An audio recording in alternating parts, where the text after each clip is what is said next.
Shalom, kita akan belajar firman Tuhan saudaraku, melayani Tuhan dengan visi. Amsal 29 ayat 18. Setelah hitungan ketiga kita baca bersama-sama dengan suara yang kuat. 1, 2, 3, iya. Bila tidak ada wahyu, menjadi liarlah rakyat. Berbahagialah orang yang berpegang pada hukum. Nah saudara, firman Tuhan berkata, kalau tidak ada wahyu, menjadi liarlah rakyat. Menjadi liar itu artinya begini, hidup mereka tidak terarah. Mereka akan menjalani kehidupan semau-maunya. Karena apa? Karena tidak ada wahyu dalam kehidupan mereka yang dari Tuhan. Sehingga dia tertarik melakukan ini, lakukan. Dia tertarik melakukan. Oleh karenanya mereka tidak mendapatkan pencapaian-pencapaian dalam kehidupan mereka, bahkan kehidupan mereka cenderung tidak terarah. Nah, oleh karena itu kita perlu belajar. Kalau di dalam terjemahan baru dikatakan, bila tidak ada wahyu, menjadi liarlah rakyat, karena tidak ada tuntunan, saudara. Tapi di dalam teks bahasa Inggris, secara khusus King James Version, itu lebih keren dan itu lebih tepat dari teks asli bahasa Ibrani. Dikatakan demikian, where there is no vision. Nah, kata wahyu di sini di teks bahasa Inggris ditulis vision.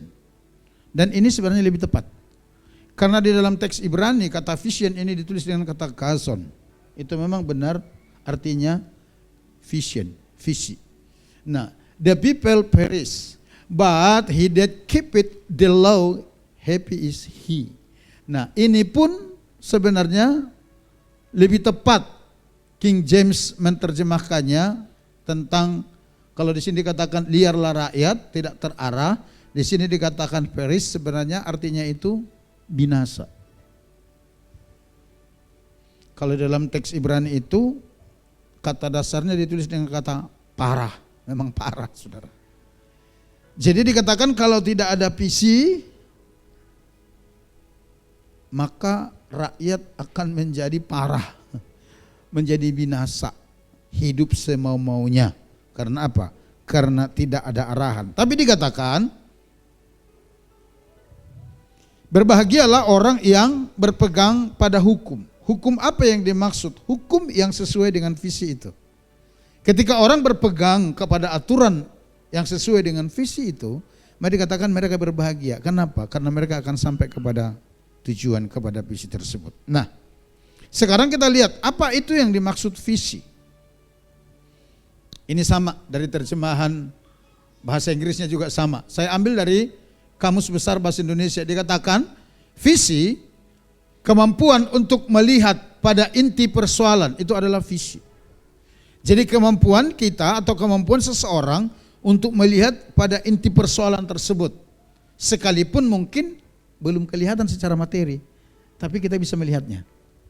Nah, atau juga disebut dengan ini, pandangan atau wawasan ke depan. Itulah visi.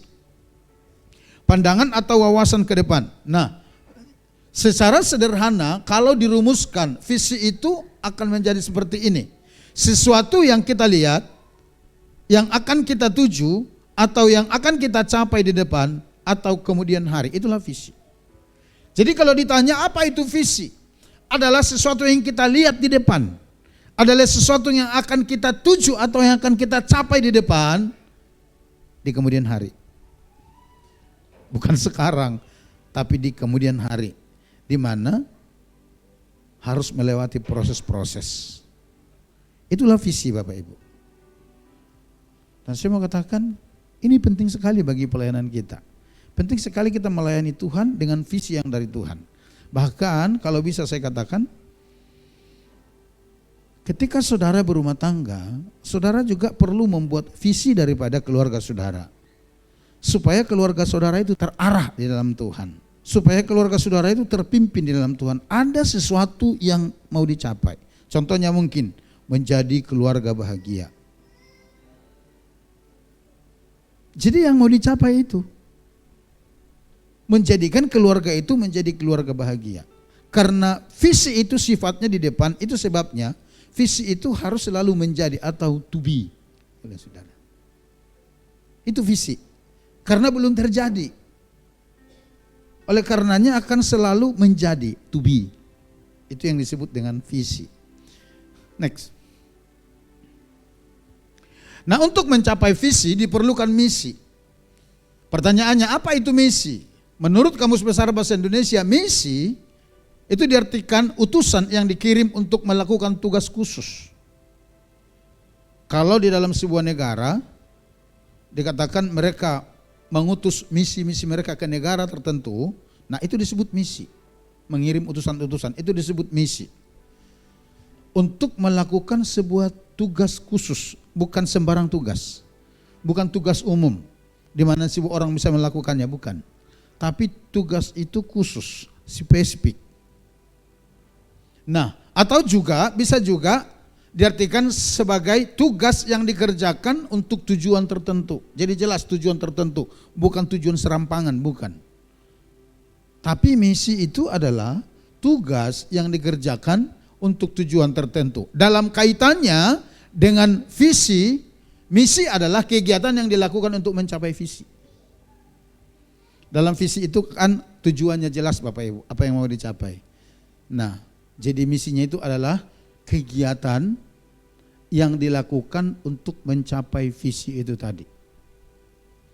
Contohnya seperti saya katakan tadi, kalau Bapak Ibu membangun sebuah rumah tangga, visi keluarga saudara adalah menjadi keluarga bahagia, maka saudara harus mengurutkan misi-misi yang harus dikerjakan untuk menjadikan keluarga itu menjadi sebuah keluarga bahagia. Harus. Nah, contohnya mungkin setiap pagi harus mesbah, membaca Alkitab paling tidak 10 fatsal setiap hari. Masing-masing harus memiliki jam doa minimal 1 jam 1 hari. Nah, itu misi-misi yang harus dikerjakan saudara. Jelas saudara ya, sampai di sini ya. Nah, terus. Nah, sekarang kita lihat mengapa kita perlu melayani dengan visi yang dari Tuhan? Karena visi itu memiliki kekuatan. Yang pertama, kekuatan visi, bahwa visi akan membawa kita berjalan dalam tuntunan yang lebih fokus dan terarah. Kalau kita melayani Tuhan dengan visi yang ada, nah visi itu akan membawa kita berjalan dalam tuntunan yang lebih fokus dan terarah kepada Tuhan. Soalnya ini, bangsa yang tidak mendapat bimbingan dari Tuhan menjadi bangsa yang penuh kekacauan. Berbahagialah orang taat kepada hukum Tuhan. Dalam Amsal 29 ayat 18 tadi, tapi dalam terjemahan bahasa Indonesia masa kini. Dikatakan bangsa yang tidak mendapat bimbingan dari Tuhan menjadi bangsa yang penuh kekacauan. Kalau bangsa berjalan di dalam sebuah perjalanan tanpa visi, itu akan menjadi kacau. Tapi kalau bangsa atau pelayanan kita berjalan sesuai dengan visi yang dari Tuhan, maka kita akan lebih terarah. Kita akan lebih fokus. Karena apa? Ada target yang harus kita capai. Gitulah saudara. Nah, Paulus kepada jemaat di Korintus juga menuliskan begini, sebab itu aku tidak berlari tanpa tujuan, dan aku bukan petinju yang sembarangan saja memukul. Ini berbicara konsentrasi. Ini berbicara fokus. Jadi dikatakan, diilustrasikan pribadinya sebagai seorang atlet pelari, dia tidak lari sembarang. Dia tidak lari tanpa tujuan. Kalau contohnya lari sprint, start dari sini, dia harus tahu tujuannya kemana. Bukan hanya lari sprint, lari maraton juga. Contohnya dikatakan demikian, kita start dari Putu Sibau, finish di Kalis. Lalu 1, 2, 3, prit, ditiup semua lari. Saudara sampai di minimarket Owen, lalu saudara belok ke kiri, saudara nggak nyampe ke Kalis. Nggak nyampe. Paulus mengilustrasikan seperti itu. Bagaimana pentingnya bagi kita visi, karena visi itu akan membuat kita terarah. Lalu dikatakan, dan aku bukan petinju yang sembarangan saja memukul. Dua ilustrasi ini saya pikir cukup memberikan gambaran kepada kita bahwa visi itu akan mengarahkan kita lebih fokus. Seorang petinju, sekalipun dia kuat, tapi kalau untuk menang, dia harus tahu aturan. Dia tidak boleh sembarang meninju. Karena ada bagian-bagian tertentu di dalam tubuh manusia ini yang gak boleh ditinju. Kalau dia langgar itu, dia akan diskualifikasi. Jadi dia harus tahu. Dia tahu juga bagian-bagian tubuh mana yang kalau ditinju, sekali ditinju bisa KO. Oleh karenanya, sasaran itu, tujuan itu akan membuat seseorang lebih terarah dan lebih fokus dalam Tuhan. Itu kekuatan yang pertama dari visi loh saudara. Akan membuat kita lebih terarah. Kalau saudara membangun rumah tangga keluarga saudara dengan sebuah visi menjadi keluarga yang bahagia, yang saudara kejar itu. Bahagianya itu. Bagaimana caranya? Masalah boleh datang, pertengkaran mungkin, pertengkaran riak-riak kecil boleh terjadi. Tapi itu tidak akan saudara izinkan untuk membuat rumah tanggamu kacau. Karena apa? Visimu itu keluarga yang bahagia. Artinya saudara ya? Next. Yang kedua, kekuatan visi. Visi akan membuat kita semakin mengandalkan Tuhan. Kenapa? Karena biasanya visi itu sesuatu yang besar dan di luar kemampuan kita. Sehingga kita akan semakin mengandalkan Tuhan dan dekat kepadanya. Karena kita perlu pertolongan Tuhan. Contohnya adalah Nuh.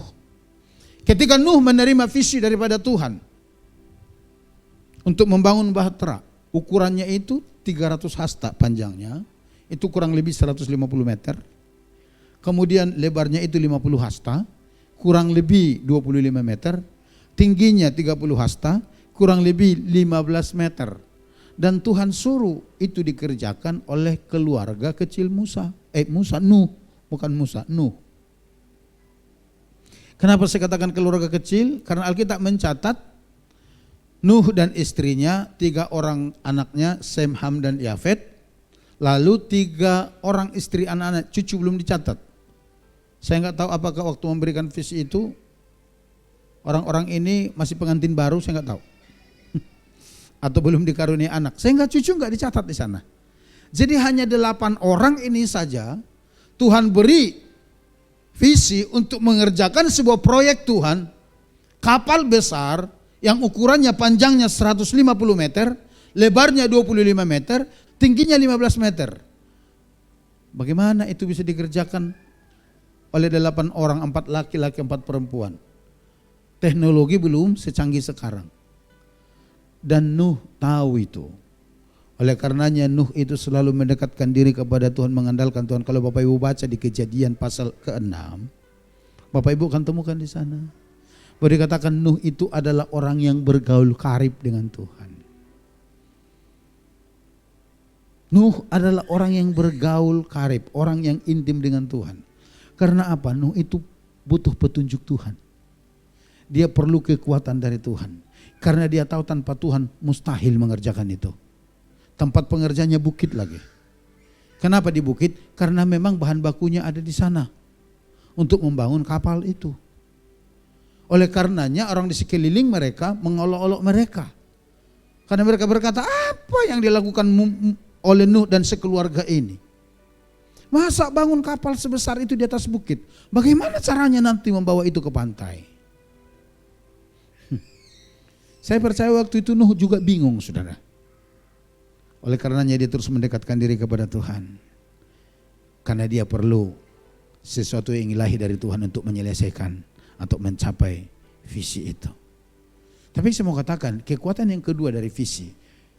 Kalau kita konsisten untuk mencapai visi itu, visi akan membawa kita untuk semakin dekat kepada Tuhan dan mengandalkan Dia.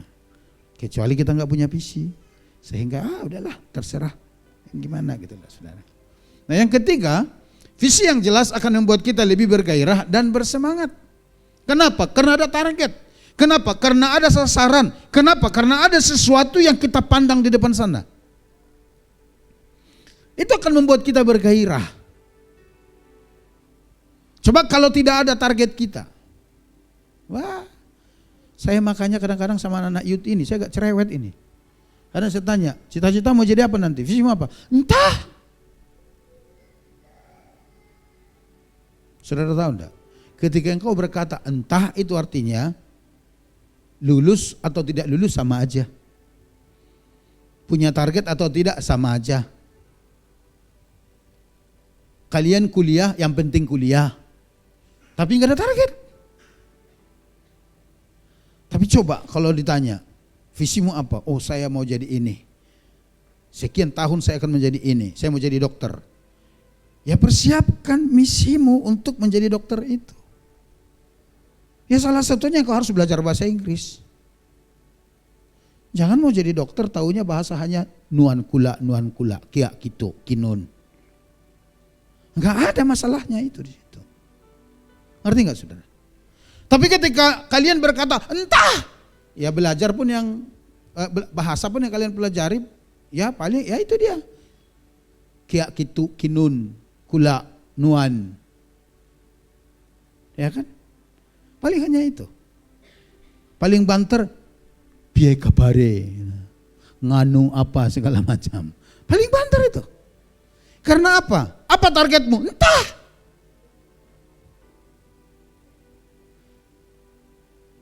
Karena kita nggak punya visi. Sehingga hidup kita sembarangan, saudara. Yang keempat, kekuatan yang keempat, visi yang jelas akan meminimalisir masalah yang dihadapi. Kalau saudara punya visi dalam hidup ini, kalau pelayanan kita berjalan dengan visi yang dari Tuhan, itu akan meminimalisir persoalan atau masalah yang kita hadapi. Bukan berarti tidak ada masalah. Bukan berarti begitu. Masalah pasti ada, tapi kita tidak akan memberikan perhatian lebih terhadap masalah karena kita punya target di depan. Ngerti enggak? Halo, paham enggak? Di mana-mana masalah pasti ada. Tapi ketika kita memiliki visi, visi itu akan meminimalisir masalah itu semua. Kenapa? Karena kita tidak memberi perhatian ke sana, kita memberi perhatian ke visi kita, ke sasaran kita. Istilah orang berkata, anjing menggonggong, kapilah tetap berlalu. Jadi kita nggak pusing dengan segala macam. Coba Bapak Ibu pikir dulu baik-baik. Apa yang membuat kita itu sering gagal tidak mencapai tujuan? Terlalu tipis telinga kita mendengar omongan orang, benar enggak? Sumbu kita terlalu pendek. Ada apa istilah umumnya?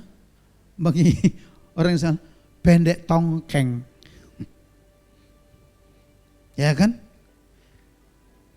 Baru disenyumin aja sedikit, ngapa dia senyum-senyum? Jangan-jangan saya yang diomongin. Ribut kita gara-gara itu. Sehingga kita nggak bisa mencapai tujuan yang ada di depan kita. Tapi kalau Bapak Ibu memiliki visi yang jelas, saya pastikan itu akan meminimalisir masalah dalam kehidupan kita. Next, jelas ya sampai di sini. Nah sekarang kita mengerucut ke visi gereja kita. Visi GBI Jisama Putusibau. Sekali lagi saya katakan ini bukan hal baru, ini visi yang lama, cuman ada penegasan. Coba kita baca bersama-sama dengan kuat Bapak Ibu. Setelah hitungan ketiga. 1, 2, 3 ya. Menjadi jemaat yang unggul dan menjangkau jiwa bagi Kristus yang percaya, katakan amin. Nah, kata kuncinya itu adalah unggul dan menjangkau jiwa. Jadi kalau ada orang bertanya, Bapak Ibu ibadah di mana? Gereja di mana? Jemaat di mana? Oh GPI sama Putusibau. Adakah visi gereja itu? Bapak Ibu dengan gagah senyum katakan, ada dong. Visinya apa? Menjadi jemaat yang unggul, ingat to be. Menjadi. Menjadi jemaat yang unggul dan menjangkau jiwa bagi Kristus. Dan visi ini tidak sekedar kita ketahui. Tapi visi ini akan kita hidupi. Inilah kita, inilah yang akan kita capai di depan. Atau artinya begini, ketika saudara ada di tempat ini, ketika Tuhan bawa Bapak Ibu ada di GBI sama Putusibau, Bapak Ibu harus tahu dan menyadari bahwa kita akan dibentuk untuk menjadi jemaat yang unggul dan menjangkau jiwa bagi Kristus.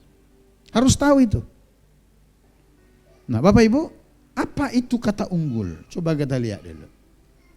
Apa artinya unggul? Dalam Kamus Besar Bahasa Indonesia, kata unggul memiliki dua pengertian. Yang pertama itu dari kata sifatnya, yang kedua dari kata kerjanya. Nah, dari kata sifatnya, kata unggul itu artinya lebih tinggi, lebih pandai, lebih baik, lebih cakap, lebih kuat, lebih awet daripada yang lain, dan lebih segalanya. Itu kata sifatnya. Dan kata kerjanya menang. Nah, sehubungan dengan visi kita pakai yang kata sifatnya. Artinya begini, kalau Bapak Ibu ada dan berjemaat di GBI Jisama Putus Sibau, itu artinya Bapak Ibu dengan penuh kesadaran harus menyadari bahwa Bapak Ibu harus lebih unggul, lebih baik, lebih pandai, lebih cakap, lebih kuat, lebih kudus, lebih beriman, lebih baik daripada yang lain. Kalau Bapak Ibu ada di sini. Karena itu adalah visi gereja ini. Amin. Amin. Oh ya, amin. Berat ya. Waduh, setelah dijelasin makin berat ini gitu loh. Amin. Ketika kita ada di sini, Tuhan mau kita menjadi unggul ini. Sebenarnya ini tidak mengada-ngada Bapak Ibu. Ini sebenarnya visi besarnya GBI secara umum. Karena kalau kita berbicara unggul lebih daripada yang lain, semuanya itu ada di dalam Yesus, betul nggak? Betul nggak saudara? Betul nggak? Apa betul? Unggul itu ada di dalam Yesus. Kalau kita berbicara pribadi atau manusia yang unggul lebih dalam segala hal dibanding yang lain, itu hanya ada dalam Yesus. Dan itu visi GBI secara umum. Visi GBI secara umum itu menjadi seperti Yesus. Ada ayatnya Pak? Ada ini. Apa ini? Ditetapkan menjadi seperti Yesus. Unggul itu kesini loh Bapak Ibu. Jadi kalau kita kaitkan dengan tema besarnya GBI artinya begini. Menjadi jemaat yang seperti Yesus dan menjangkau jiwa bagi dia. Itu sebenarnya. Ayatnya di mana? Roma 8:29. Coba kita lihat. Saudara jangan lupa ini. Dikatakan begini. Sebab semua orang yang dipilihnya dari semula, perhatikan dari semula. Kata semula di sini sebelum dunia dijadikan. Mereka juga ditentukannya dari semula untuk menjadi serupa dengan gambaran siapa? Ayo. Gambaran Yesus. Jadi di sini sebenarnya visi kita itu. Bahwa Bapa di sorga menentukan kita sebelum dunia dijadikan untuk menjadi serupa dengan Yesus. Artinya untuk menjadi pribadi-pribadi yang unggul. Apakah itu mungkin Pak? Sangat mungkin. Kenapa?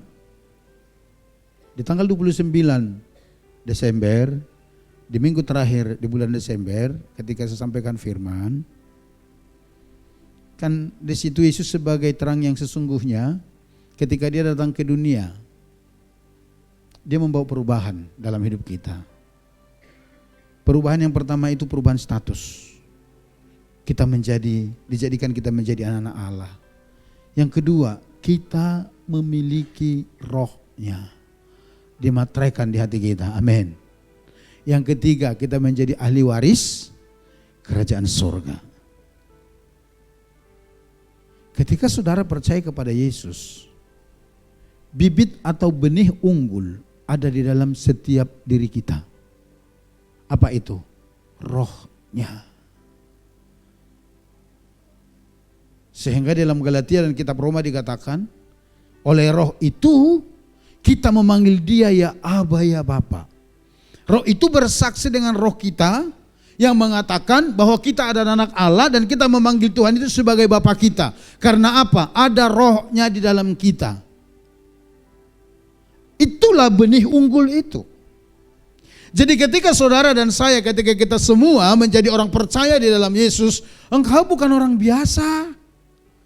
Kita bukan orang biasa, tapi kita adalah manusia unggul yang terus berproses akan menjadi seperti Yesus. Kenapa begitu? Karena itu target Tuhan dalam hidup kita. Itu visi yang dari Tuhan dalam hidup kita, supaya kita menjadi serupa dengan gambaran anaknya. Amin. Dan ayat itu berkata demikian, baik di Galatia 4 ayat 7 maupun dalam Roma 8 ayat 17. Kamu bukan lagi hamba tapi anak. Karena kamu anak, maka kamu adalah ahli waris kerajaan Allah. Bapak Ibu, kalau dikatakan ahli waris kerajaan Allah, karena kita anak-anak Allah, apa sih maksudnya? Maksudnya itu, apa yang Bapak punya, itu punya saudara dan saya. Halo? Mungkin yang belum punya anak tidak terlalu paham. Tapi yang sudah punya anak, apalagi punya cucu, sangat paham. Bahwa ketika orang tuanya sudah tidak ada, yang mewarisi semua yang ada itu adalah anaknya. Amin. Jikalau kita dikatakan sebagai anak-anak Allah, memiliki rohnya di dalam diri kita, dan sebagai ahli waris kerajaan Allah, bukankah itu berbicara tentang berkat kita yang tidak putus-putus? Oleh karenanya Bapak Ibu, berbicara masalah berkat, kita enggak usah terlalu lebay lah teriak-teriak.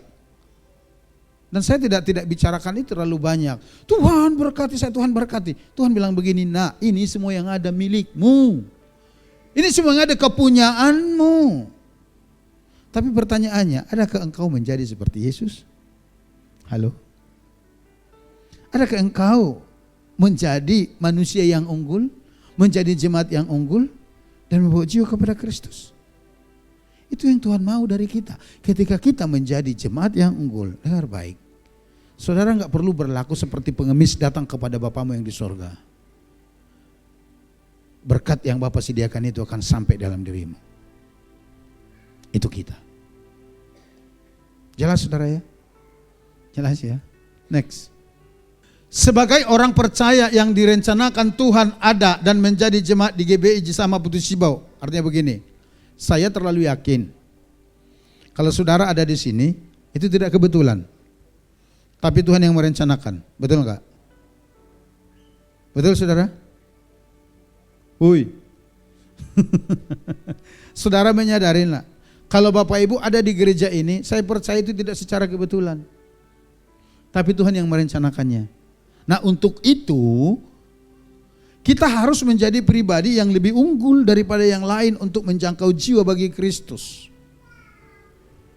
Ini yang harus kita sadari ketika kita ada di sini. Ini yang harus ada di pikiran kita, bahwa kita harus menjadi pribadi yang lebih unggul dibanding yang lain. Kenapa? Karena Bapa menghendakinya begitu. Nah, tindakan menjangkau jiwa bagi Kristus merupakan akibat atau dampak dari keunggulan kita di dalam Tuhan itu. Saya tidak yakin Bapak Ibu bisa bawa jiwa kepada Tuhan kalau Bapak Ibu enggak unggul. Unggul itu kan berbicara perbedaan. Enggak terlalu yakin saya. Mungkin dia ada bawa orang, tapi enggak berubah. 1 tahun menjadi orang Kristen, jemaat GBI sama Putus Sibau. Yang pelit semakin pelit, yang kikir makin kikir, sehingga waktu mati enggak mendapat bagian dalam kerajaan Allah. Kan itu kata Alkitab saudara ya. Kan ayat firman Tuhan berkata orang kikir tidak mendapat bagian dalam kerajaan Allah. Itu artinya saudara enggak unggul. Saudara enggak lebih baik dari orang lain. Lebih pelit iya, tapi masalahnya itu negatif. Keunggulan kita itu di dalam segala hal, itulah yang memungkinkan kita menjadi pembawa jiwa bagi Kristus. Next. Nah, ada misi. Karena untuk mencapai visi itu harus ada misi yang dilakukan. Nah, misi gereja kita ada 3. Yang pertama, bersaksi secara verbal dan non-verbal. Memuridkan, mengutus orang percaya. Apa artinya bersaksi secara verbal dan non-verbal? Bersaksi secara verbal itu artinya begini, bersaksi dengan kata-kata. Contohnya saudara bersaksi kepada orang lain mengenai siapa itu Yesus. Yesus itu penyelamat, Yesus itu juru selamat, dia mengampuni, dia telah mati di kayu salib. Itu namanya bersaksi secara verbal. Lalu saudara sampaikan firman Tuhan kepada orang itu, bersaksi secara verbal. Tetapi yang kedua, kita juga bisa bersaksi secara non-verbal. Non-verbal itu artinya begini, tanpa kata-kata, tapi melalui tindakan dan perbuatan. Dan saya mau beritahu, dua-duanya ini berlaku. Bahkan kalau kita ke pepatah Cina kuno berkata demikian, tindakan, perbuatan itu lebih keras berbicara daripada perkataan. Saya ulang ya. Dia katakan tindakan atau perbuatan kita itu lebih keras bicaranya, teriakannya daripada kata-kata kita. Maksudnya begini, saudara boleh bercerita terus kesaksian tentang Yesus kesana kemari dan itu. Tapi kalau tidak didukung dengan kehidupanmu yang unggul, orang malah tidak tertarik kepada Yesus. Halo? Sebaliknya orang malah menghujat Yesus. Saudara cerita deh Yesus penyelamat. Saudara cerita deh Yesus pengampun. Saudara cerita deh firman Tuhan berkata bahwa orang percaya itu harus sabar. Tapi saudara begitu marah, main kaki, main tangan, pupak sana sini. Itu saudara tidak menjadi kesaksian. Itu namanya saudara hanya bersaksi secara verbal. Tapi non verbalnya mematikan kesaksian saudara. Dan saudara tidak unggul. Tapi tanpa saudara bercerita tentang Yesus, kalau tidak memungkinkan situasinya, saudara bisa menyampaikan siapa Yesus melalui kehidupan saudara. Amin. Seperti saya katakan tadi, sebelum di dalam Tuhan kita egois, hanya mementingkan diri sendiri. Tapi ketika kita di dalam Tuhan, kita menjadi orang yang ramah, kita menjadi orang yang peduli. Kita tidak menjadi orang yang begitu perhitungan. Kita menjadi orang yang rela berkorban. Yang sebelum di dalam Tuhan susah itu ditemukan dalam diri kita. Kita menjadi orang yang suka menolong. Kita menjadi pribadi yang tidak terlalu menuntut penghargaan harga diri yang tinggi. Karena kita tahu Yesus juga adalah pribadi yang seperti itu. Wah saudara, kalau kita bisa bersaksi secara non-verbal, sekalipun kita tidak bercerita kepada mereka, tidak memaksa kepada mereka harus percaya Yesus, lama-lama mereka penasaran kok. Mereka katakan demikian, ini makhluk ini kok aneh ya. Sudah dijahatin, diomongin, dijelekin, difitnah sana sini, tapi kok gak balas ya? Kok diam aja? Kalau difitnah lalu balik menyerang membalas, itu mah sudah terlalu banyak di sekeliling kita. Dia tidak enak berkata-kata dengan mulut, jarinya yang bekerja. Medsosnya yang dihiasi kata-kata sumpah serapah dan kutuk semua. Halo, sudah tahu dunia sedang mencari orang-orang yang bisa bersaksi secara non-verbal. Sedang mencari itu. Nah, ketika saudara ada di GBI sama Putu Sibau, itu misi yang harus kita kerjakan. Amin. Amin. Dimanapun kita berada, kita harus konsisten dengan perkataan kita. Kalau kita membuat sebuah janji, kita harus konsisten datang. Kalau terjadi telat karena satu dan lain hal, kita harus berani minta maaf. Maaf, karena ini saya agak telat. Dan kalau ngutang harus, sebelah kiri saya, orang yang unggul itu kalau ngutang harus bayar. Sebelah kanan saya, orang unggul itu kalau ngutang harus. Jangan saudara banyak dikenal orang di Putu Sibau ini karena utangmu. Gali lubang tutup lubang. Sehingga banyak sekali kenalan saudara. Tapi kita dikenal karena utang. mending gali lubang, tutup lubang. Gali lubang banyak-banyak nggak pernah ditutup. Itu parah, saudara. Itu namanya kita tidak bisa bersaksi secara nonverbal. Amin ya. Kesaksian nonverbal itu ketika saudara ada di tempat sebuah pekerjaan, saudara harus bisa jadi teladan di sana. Itu kesaksian nonverbal. Aturan perusahaan berkata, jam 8 kita masuk kantor, jam 8 kurang 15 saudara sudah di situ, nunggu pintu dibuka. Jam 5 kita baru pulang dari kerjaan, jam 5:15 saudara baru tinggalkan lokasi itu. Itu bersaksi nonverbal loh, saudara.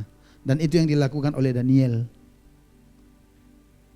Jangan saudara berkata anak Tuhan, kantor buka jam 8, saudara baru nyampe setengah 9. Di mana kesaksianmu? Itu enggak unggul itu hanya tunggul saja.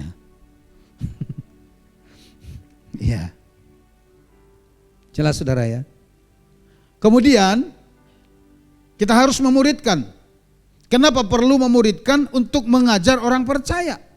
Tentang apa? Tentang siapa itu Kristus, tentang firman-Nya. Sehingga kita mengerti, mengenal Tuhan dan mengerti posisi kita sebagai orang percaya. Setelah itu mengerti, baru diutus lagi.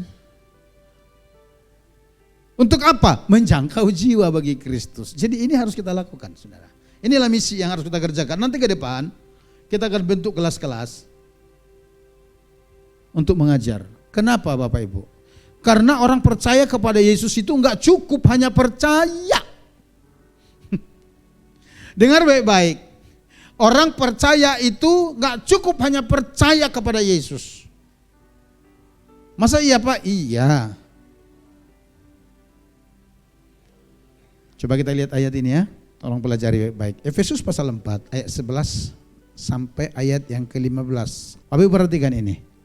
Dan ialah, ia maksudnya di sini Yesus, dan Yesuslah yang memberikan baik rasul-rasul maupun nabi-nabi, baik pemberita-pemberita Injil maupun gembala-gembala dan pengajar-pengajar. Jadi ada 5 ini ya.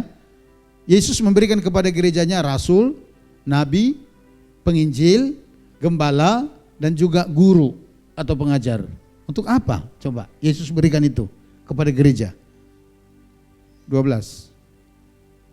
Untuk memperlengkapi orang-orang kudus bagi pekerjaan pelayanan. Jelas? Ternyata orang percaya harus melayani. Tapi sebelum terlibat dalam hal itu mereka harus diperlengkapi dulu. Melalui siapa? 5 jawatan itu. Kenapa harus melayani? Untuk membangun tubuh Kristus. Membangun kerajaan Allah. Next ayat 13. Sampai kita semua telah mencapai kesatuan iman dan pengetahuan yang benar tentang anak Allah. Perhatikan ini. Kalau dikatakan sampai kita memperoleh pengetahuan yang benar tentang anak Allah, cukup enggak hanya percaya Yesus? Cukup? Sehingga kita berkata, yang penting saya percaya Yesus. Titik. Dengar baik. Ayat firman Tuhan ini masih ada di Alkitab. Enggak cukup. Orang percaya Yesus masih bisa binasa bisa. Nanti kita lihat sambungan dari ayat ini. Makanya enggak cukup hanya percaya Yesus. Oleh karenanya kita perlu melakukan pemuridan, membuka kelas, mengajar orang percaya supaya mereka mengenal anak Allah dengan benar. Supaya jemaat mengalami kedewasaan penuh, mengalami tingkat pertumbuhan yang sesuai dengan kepenuhan Kristus. Ayat 14. Sehingga kita bukan lagi anak-anak, artinya kita menjadi orang-orang yang dewasa di dalam Tuhan, yang diombang-ambingkan oleh rupa-rupa angin pengajaran, oleh permainan palsu manusia dalam kelicikan mereka yang menyesatkan. Ternyata ini ada. Ada. Siapa yang ada? Pengajar palsu. Siapa yang ada? Nabi palsu. Siapa yang ada? Guru palsu. Itu kata Alkitab. Kalau kita tidak mengenal anak Allah dengan benar, tidak memahami firman Allah dengan benar, dikatakan kamu akan diombang-ambingkan oleh rupa-rupa pengajaran mereka. Halo? Oleh karenanya kita tidak cukup hanya percaya Yesus. Saudara tahu, saya kasih sedikit ya. Tadi sebelum saya ke sini saya lihat di berita teologi TikTok tentunya. Ternyata sampai sekarang masih banyak orang berdebat mengenai persepuluhan. Masih ada yang berkata demikian, oh persepuluhan itu sekarang gak perlu lagi. Kenapa? Karena itu dulu yang menerima adalah imamat Lewi. Sekarang karena tidak ada lagi imamat Lewi, maka persepuluhan gak perlu lagi dikembalikan. Saudara tahu? Orang-orang yang hatinya terikat kepada uang langsung berkata, yes, inilah yang paling benar. Hei, Bapak Ibu, kita perlu belajar. Pada waktu itu memang para imam Lewi yang menerima persepuluhan dari umat bangsa Israel. Lalu sekarang karena tidak ada lagi imam Lewi, apakah itu masih perlu? Tunggu dulu. Pertanyaannya begini, dari 12 suku itu, kenapa suku Lewi yang dipilih jadi imam? Pernah berpikir itu? Jangan pikir itu gak ada alasan. Ada alasannya dalam Alkitab. Karena ketika Tuhan pilih bangsa Israel 12 suku itu, di dalam Keluaran itu dikatakan demikian, Tuhan itu berencana menjadikan mereka menjadi kerajaan imam. 12 suku itu. Lalu endingnya kenapa hanya suku Lewi yang menjadi imam? Nanti cari di Alkitab. Itu yang tidak pernah dibahas orang. Jadi bukan masalah suku Lewinya, tapi masalah siapa yang dipercayakan Tuhan mengelola pelayanan di rumah Tuhan. Itu intinya. Kalau itu intinya, sekarang masih ada enggak orang yang mengelola pelayanan di rumah Tuhan? Ada. Ya berarti persepuluhan berlanjut. Ngerti enggak? Tapi karena orang enggak mau belajar, tidak mau diajar, dan orang juga enggak ada yang mau ngajar, enggak ngerti sehingga diombang-ambingkan sana sini. Sampai dikatakan mereka tersesat. Kalau udah tersesat selamat enggak? Loh, Alkitab yang berkata, kalau sudah tersesat selamat enggak? Ya enggak. Oleh karenanya untuk mencapai visi itu kita harus mengerjakan 3 misi itu. Bersaksi secara verbal, non verbal. Yang kedua, memuridkan orang percaya. Setelah itu kita utus. Untuk apa? Menjangkau jiwa lagi. Next. Nah ini dia tadi. Kita harus melakukan 3 misi di atas. Untuk menjalani misi kita harus membangun dan mengembangkan values atau nilai-nilai dalam hidup dan pelayanan kita. Ini enggak terjadi begitu saja. Kita harus membangun dan mengembangkan nilai-nilai dalam kehidupan kita. Next. Apa itu values atau nilai-nilai? Nilai-nilai artinya sesuatu yang kita anggap penting dan berharga dalam hidup dan pelayanan kita. Kita harus paham itu Bapak Ibu. Kita harus mengembangkan sesuatu yang bernilai yang kita anggap penting dalam kehidupan kita itu. Dengan cara bagaimana? Terus menerus. Karena itu tidak terjadi sekali 2 kali. Itu tidak terjadi dalam semalam. Tapi itu dibangun terus, itu harus menjadi budaya. Nanti kita lihat bagaimana itu budaya itu tercipta dalam kehidupan kita. Sehingga kita benar-benar memiliki nilai-nilai hidup yang mengarah kepada visi. Bapak Ibu dengar baik. Gereja-gereja yang mengalami pertumbuhan, memperluas kerajaan Allah di muka bumi ini adalah gereja yang melayani dengan visi. Mereka mengerjakannya. Dan sekali lagi itu bukan hanya pelayanan, tapi juga pekerjaan Bapak Ibu. Rumah tangga kita boleh mulai sekarang yang selama ini belum, mumpung belum terlambat, buat sebuah visi keluarga kita itu apa yang akan kita capai, yang kita kerjakan, yang akan kita kejar di sana. Maka Bapak Ibu lihat, ketika kita melayani atau berjalan sesuai dengan visi yang dari Tuhan, saya mau katakan hidupmu diberkati Tuhan. Amin. Hidupmu diberkati Tuhan. Amin. Karena apa? Karena kita menjadi sama seperti Yesus Kristus. Mari kita datang kepada Tuhan.